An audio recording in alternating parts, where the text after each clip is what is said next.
Hello, drawing enthusiasts and potential drawing enthusiasts. My name is Nettie Wakefield, and today I am going to be guiding you through the different ways to achieve proportions in your drawing by doing a video demonstration of them all.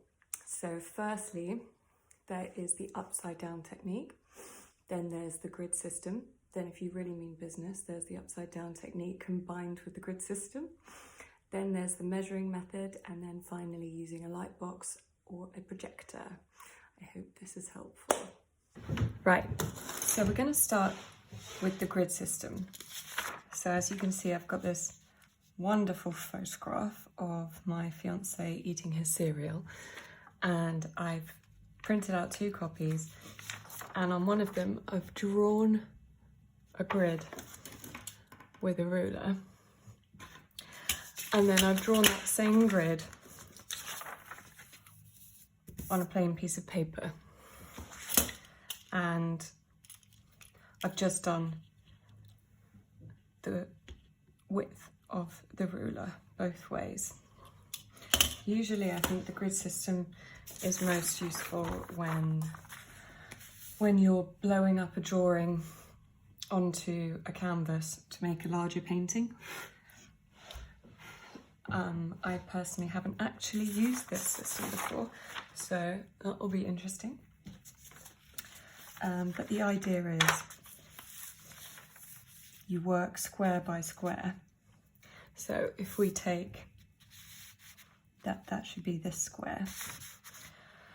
So as we can see, he's got his lovely giraffe eye mask on. As you can tell, the idea here is if you've got each square proportionally correct, then it should all fit together quite nicely. It's actually quite difficult.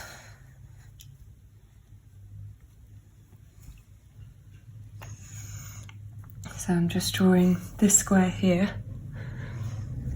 with an HB. See, that's already wrong because my eye mask goes all the way to the end and this one doesn't. So this is how you can check if you've got it right or wrong. Just leave that for the moment. Colour in these, easier to understand what's going on.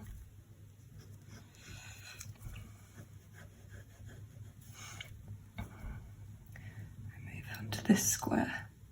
That slightly goes overlaps 2 squares, and this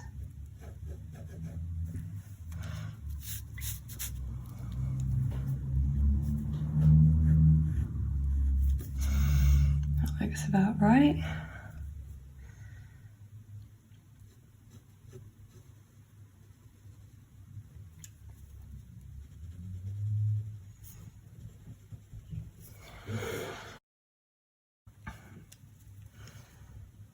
And so on.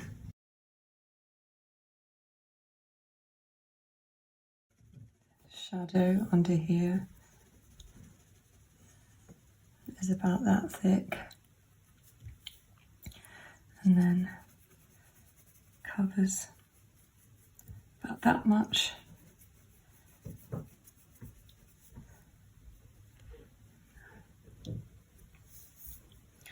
Eyebrow.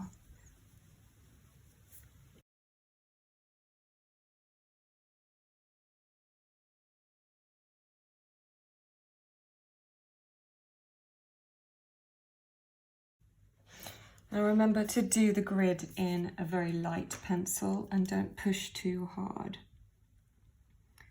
Like 2H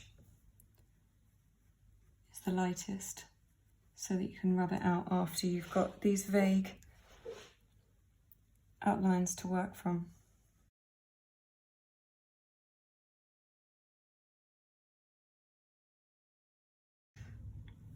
Now it's hard when you're doing it from a black and white photocopy and eyes are brown, because it's difficult to see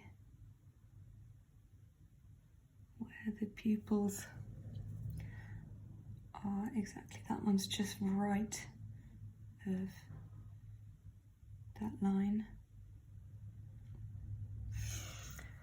If you get the pupils in the wrong place, then it can change the entire look of a person.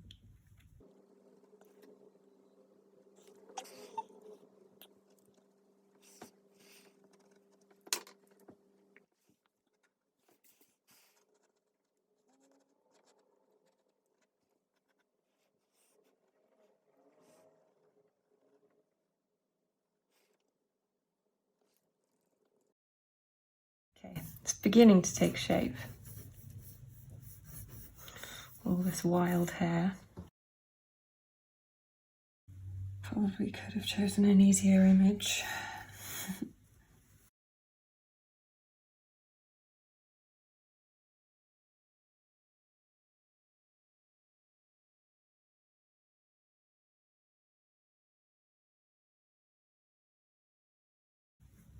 All right, I think now that we've got the vague proportions,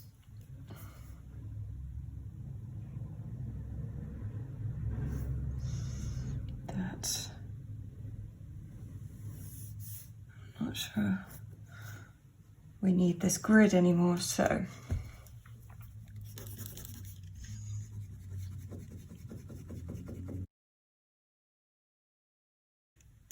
careful not to rub out all the work you've just done, as I am. This is why I think it would be easier doing this with a painting, because you can paint over all your preliminary marks.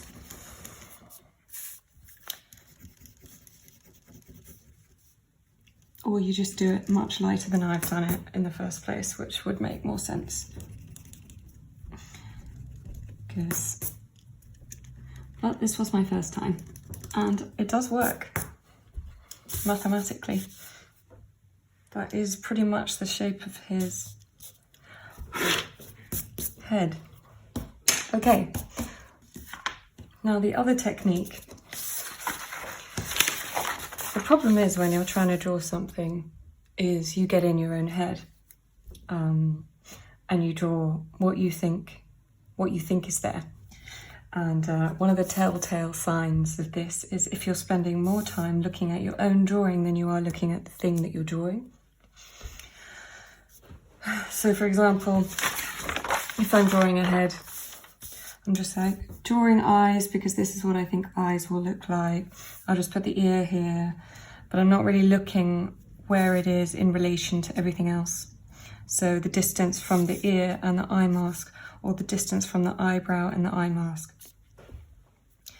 And to get out of your own head, it's so much easier. I do this all the time. Is to turn your image upside down. And so it suddenly becomes abstracted and a group of shapes and marks and shadows. And it's so much easier. It somehow relieves the pressure. Because if you're scared of drawing a certain thing, like, oh, I'm really bad at drawing mouths, or I'm really bad at drawing eyes, it doesn't even look like a mouth anymore. You're just drawing a shape. So I find that incredibly helpful. And again, it works with the grid system.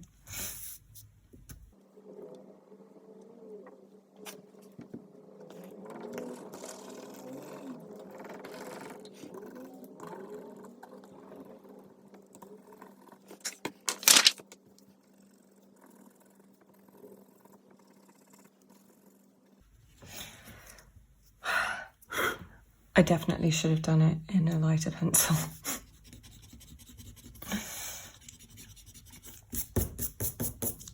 But live and learn.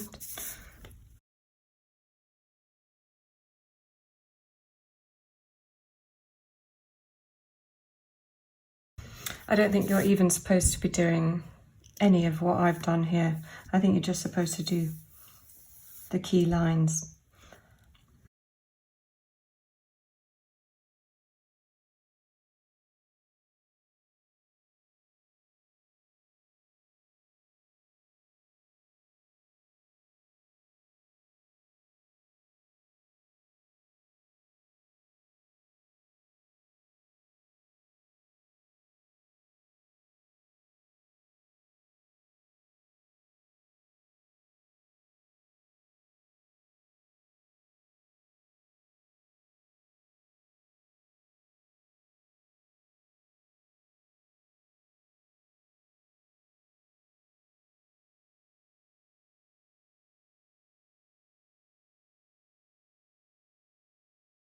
Now, he's actually got really, really long eyelashes, but I'm going to leave that to the last minute. Where's my sharpener? When drawing eyelashes, you always have a tendency to accidentally make them look like cartoons. Well, I always have a tendency to do that. So, I have to try hard not to do that.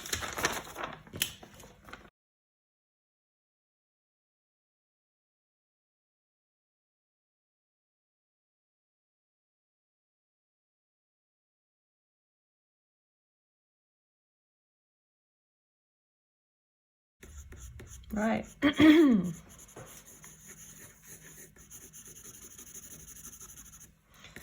This is my quick grid system sketch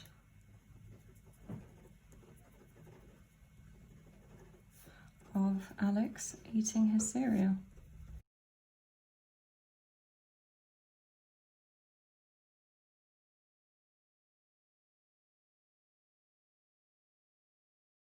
It's not an exact likeness, but I think it's pretty good for, I mean, I'm kind of into it. It's all right for a quick sketch. I wasn't actually going to do much more than the outline, but I kind of couldn't stop, so there you are.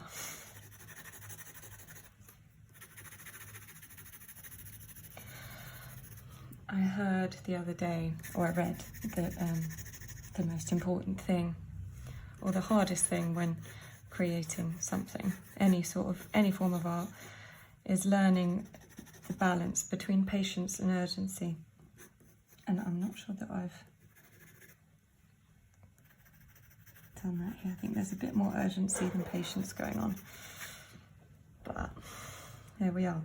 Alex in a giraffe eye mask, eating his cereal. Let's just drop the cereal a little bit, and the spoon. Right. I keep saying right, like I finished, and then I just keep doing it.